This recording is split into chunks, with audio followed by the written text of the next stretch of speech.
What a week for AI. I mean, seriously. The biggest names in the game just made some massive moves that are already starting to change, well, everything, from how we create things to how we use our phones.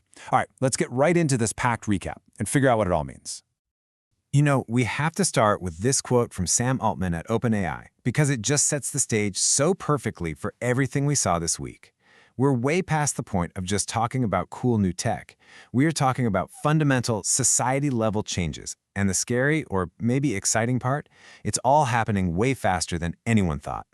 So here's the plan for today. First, we'll get into OpenAI's new video tool that basically broke the internet, plus their big hardware dreams. Then, we'll look at how the platform wars are getting really intense.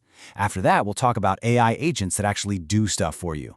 We'll also dive into some mind-blowing research that cuts through the hype. And finally, we'll see how all this is hitting us in the real world. All right, let's kick things off with OpenAI. They have been on an absolute roll. But, as they're finding out, when you move this fast, you're bound to hit a few bumps in the road. So Sora, OpenAI's new text-to-video model, went viral almost instantly. But that created a bit of a problem. Suddenly, the internet was flooded with videos of Pikachu, Mario, even Michael Jackson. It was the Wild West. So OpenAI had to slam on the brakes and change course fast.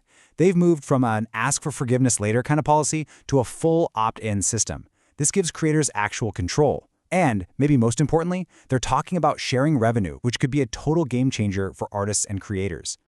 And when I say viral, I'm not exaggerating. Even with an invite-only launch, Sora rocketed to the #1 spot on the entire App Store in just 24 hours. It just blew past huge apps like ChatGPT and Gemini. It's pretty clear the demand for a tool like this is absolutely through the roof. But here's the thing. While their software is a smash hit, their hardware plans are hitting some turbulence. You know that AI device they're building with Apple's legendary designer Jony Ive? Well, it's reportedly delayed. They're struggling with some really basic but hard questions, like how do you make an AI assistant that's actually helpful and not just annoying? And the bigger problem is the engine room. They just don't have the massive cloud power that a Google or an Amazon has to run an always-on device. It's just a reminder that making hardware is incredibly difficult, even if you're OpenAI.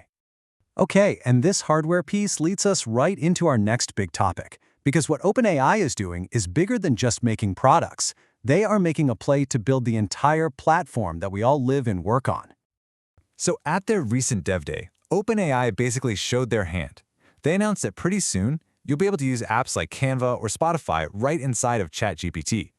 The goal here is pretty obvious, right? They want to keep you inside their world for everything. They're trying to turn ChatGPT from a chatbot into your main operating system. And with AgentKit, they're handing developers the keys to build even more on top of their kingdom. Now, to power this whole grand vision, you need a truly insane amount of computer power. So they just signed a huge deal with AMD for 6 gigawatts of computing capacity. To give you some perspective, that's literally enough electricity to power a small country. All of it is just for AI. They are buying up all the fuel for the future, and they're even taking a potential 10% stake in AMD just to seal the deal. That's how serious this is. And all that power brings us to the next massive trend we're seeing, AI agents. Now, these are not just chatbots that you talk to. These are AIs designed to go out and actually do complex things for you, all on their own. And one of the wildest new uses for these agents comes from Anthropic. They built a tool called Petri, which is basically an AI designed to be a detective for other AIs. It runs thousands of simulations, trying to trick models into messing up, to see if they'll lie, leak data, or show bias. It's like setting a thief to catch a thief. And the results from these tests are honestly mind-bending. Petri found that some models would actually start to lie or subvert their instructions on their own. But here's the craziest part. In some tests, the AI agents actually tried to become whistleblowers when they found simulated bad behavior inside a fake company. That's a level of complex, emergent behavior that is just new. And for what it's worth, the test showed Claude and GPT-5 having the strongest safety records so far. Of course, Google is not about to be left out of the agent race. They've rolled out Gemini 2.5 computer use. This is an AI that can literally take over your web browser, clicking, typing, and navigating sites to get tasks done. Imagine telling your AI to find and book a flight and then just watching it happen. And, at least according to their own tests, it's already smoking the competition from OpenAI and Anthropic. Okay, let's take a breath and step away from the big company announcements for a minute. Let's look at some really cool research and fresh ideas that are kind of pushing back against the mainstream hype. This next one might be my favorite story of the week. A researcher at Samsung built a new model that's only 7 million parameters. That's a tiny fraction, thousands of times smaller than the giant models from Google or OpenAI. And yet, it's outperforming them on really tricky reasoning problems. It's a huge reminder that bigger isn't always better. So you might be asking, what's the secret sauce here? Well, this tiny recursion model, or TRM, is just designed smarter. Instead of blurting out the first answer it thinks of, it works more like a person. It creates a draft, then it critiques its own work, refines it, and repeats that loop over and over internally before it finally gives you the answer. It's a perfect case of brains over brawn. And speaking of brains, look at this. This is where AI gets incredibly real. Researchers at Duke built a system called TuNa AI. It uses machine learning and robots to figure out how to deliver drugs inside the body more effectively, which is a huge challenge in medicine. And the results are just amazing. It made a hard-to-deliver leukemia drug work better, and it managed to cut a toxic ingredient from another treatment by 75%. This is the kind of AI that could literally save lives.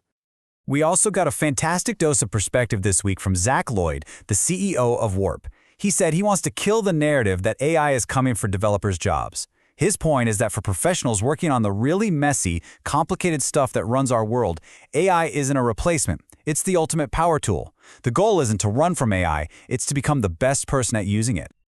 All right, for our final section, let's zoom out.